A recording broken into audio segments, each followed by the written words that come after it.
Halo semua, perkenalkan nama saya Handika Grace Gea dari Teknik Sipil Universitas Sumatera Utara, Stambuk 2017. Kesempatan kali ini saya akan menjelaskan bagaimana proses pembuatan bar chart dan kurva S dalam time schedule atau jadwal pelaksanaan proyek. Time schedule merupakan rencana alokasi waktu untuk menyelesaikan masing-masing item pekerjaan proyek yang secara keseluruhan adalah rentang waktu yang ditetapkan untuk melaksanakan sebuah proyek. Nah, time schedule juga merupakan acuan untuk memulai dan mengakhiri sebuah kontrak kerja proyek konstruksi. Kemudian, time schedule juga menjadi sebuah pedoman pencapaian progres pekerjaan setiap waktu tertentu. Untuk lebih jelasnya lagi, Anda atau teman-teman bisa langsung cari di internet atau dari sumber artikel manapun mengenai tentang time schedule. Nah, untuk mempersingkat waktu, langsung saja kita mulai. Di sini saya sudah memiliki contoh dari kurva S atau time schedule yang saya buat. Perlu untuk kita ketahui bahwasannya untuk membuat time schedule sendiri itu berdasarkan dari rincian rencana anggaran biaya atau harga penawaran yang telah disepakati bersama antara owner dan pelaksana. Nah, yang pertama yang harus kita kerjakan adalah mendata segala jenis pekerjaan. Di sini ada pekerjaan pendahuluan, pekerjaan pemasangan pondasi, pekerjaan beton, pemasangan bata merah, pemasangan kusen dan pintu, pemasangan kap dan atap, sampai pada akhirnya ada pekerjaan pengecatan. Nah, setiap jenis pekerjaan ini pun sebenarnya memiliki sub-item. Contohnya saja dalam pekerjaan pendahuluan, sub-itemnya itu seperti pembersihan lokasi, pembuatan bedeng pekerja, pembuatan gudang semen, ataupun pemasangan boplank. Dalam pekerjaan pemasangan pondasi pun, sub-itemnya ada beberapa, yaitu contohnya lantai kerja, pemasangan pondasi batu kali, atau urugan tanah galian, lalu ada juga pekerjaan untuk peninggian elevasi lantai. Tapi di sini saya akan menjelaskan langsung saja jenis pekerjaannya satu item, yaitu ada pekerjaan pendahuluan, pemasangan pondasi, dan sampai seterusnya. Lalu yang kedua, di kolom kedua ada jumlah harga satuan. Dalam hal ini, jumlah harga satuan yang saya pakai yaitu rupiah. Nah, langsung saja kita estimasikan untuk pekerjaan pendahuluan, total biaya yang digunakan 27.339.930.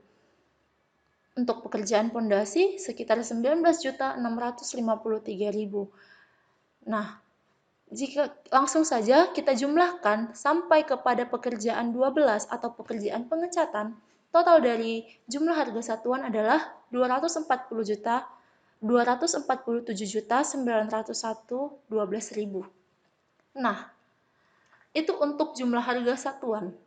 Kemudian, di dalam kurva S atau time schedule, ada juga yang dinamakan dengan bobot pekerjaan.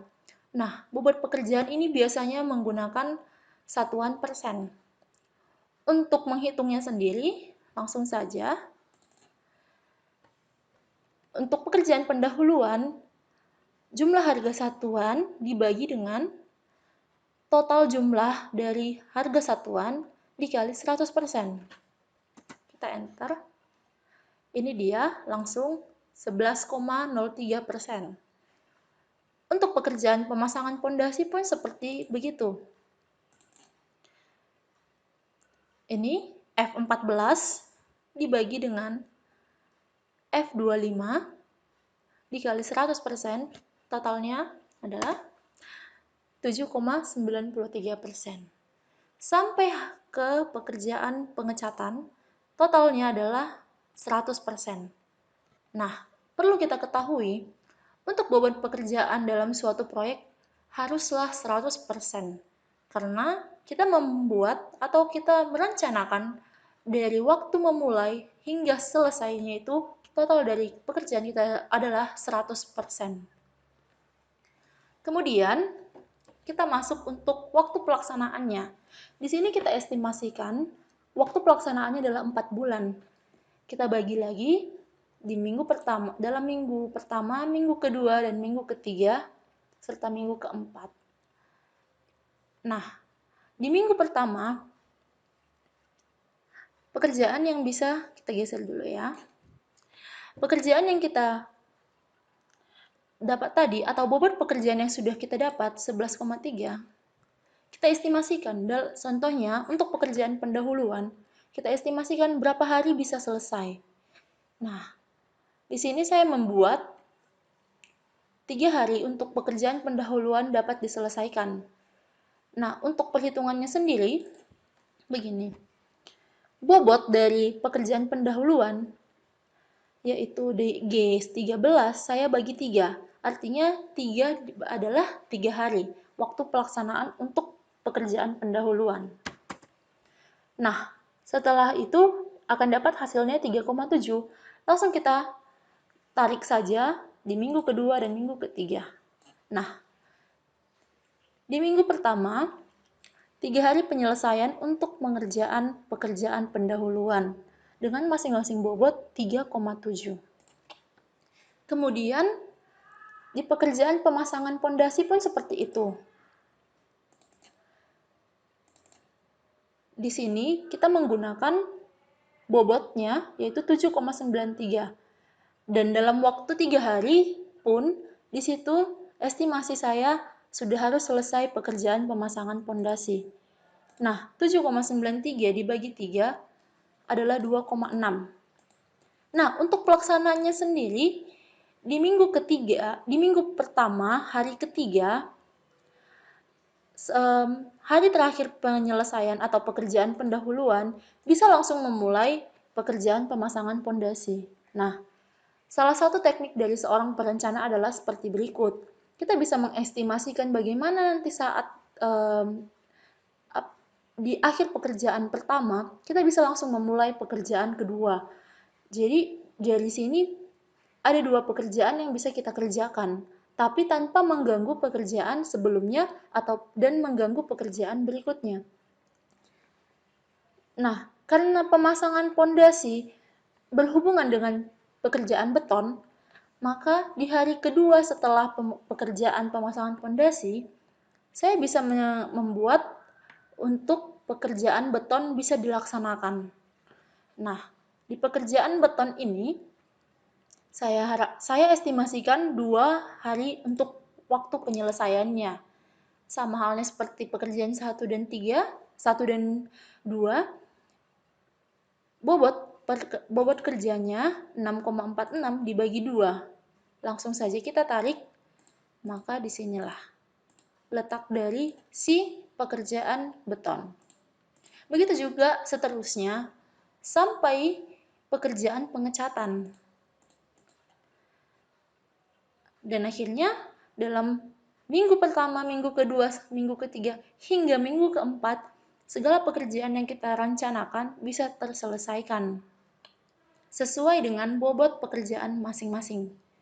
Nah, yang diharapkan tetap adalah 100%.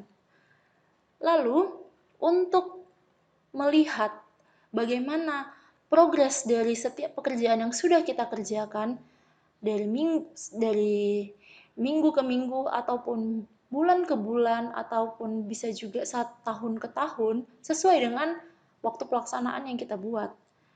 Nah, kali ini kan saya memakai progresnya mingguan. Di sini kita langsung buat saja kolom rencana progres mingguan. Kita totalkan dari minggu pertama, di hari yang pertama, yaitu 3,7. Begitu juga di hari kedua, 3,7. Nah, ada perbedaan di hari ketiga di minggu pertama, yaitu ada 2 pekerjaan yang bisa kita kerjakan, yaitu pekerjaan pendahuluan dan pemasangan pondasi. Dan jika kita total, maka dalam 1 minggu itu ada peningkatan pekerjaan yaitu 6,3. Nah, begitu juga dalam dalam minggu pertama di hari keempat, 2 pekerjaan lanjutan juga, yaitu pekerjaan pemasangan pondasi dan pekerjaan beton, totalnya 59. Lalu, sama halnya berikutnya juga di minggu kedua, minggu ketiga, hingga minggu keempat, totalnya adalah 2,1. Untuk rencana progres mingguan. Ini saya warnai dengan warna kuning supaya lebih jelas.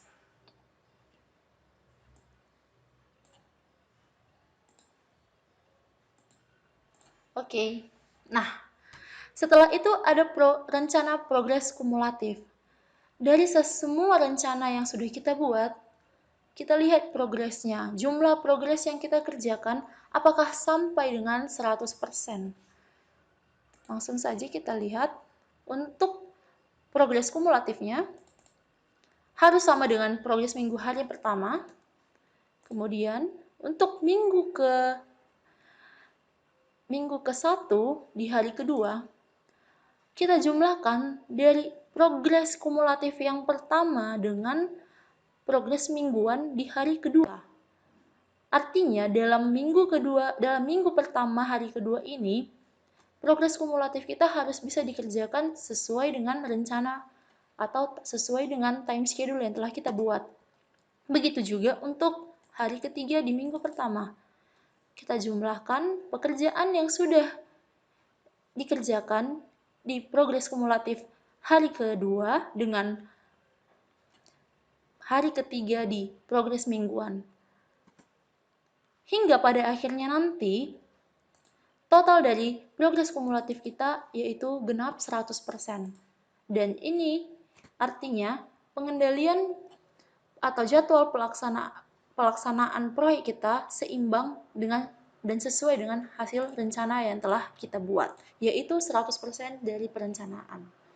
Nah, itu salah satu atau itulah cara untuk menentukan bagaimana membuat atau menentukan jumlah harga satuan, bobot, dan waktu pelaksanaan proyek yang sedang kita rencanakan. Nah, perbedaannya sendiri, bar chart, di sini saya buat berwarna hijau. Ini adalah salah satu bar chart. Di sini kita bisa lihat berapa waktu yang digunakan untuk menyelesaikan setiap item atau jenis pekerjaan yang kita rencanakan. Nah, perbedaannya dengan kurva S, di sini saya juga sudah membuat kurva S dari time schedule kita atau time schedule yang sedang saya rencanakan. Untuk kurva S sendiri sama halnya seperti membuat grafik biasa di dalam software Excel. Nah, di sini data yang kita pakai adalah data dari si rencana progres kumulatif, yang artinya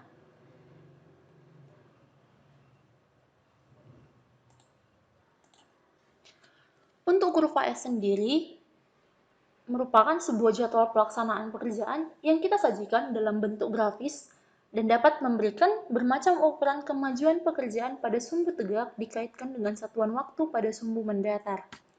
Nah, di sini dari kurva S yang telah saya buat menggunakan data progres kumulatif, kita bisa langsung menempatkannya di dalam bar chart kita seperti ini.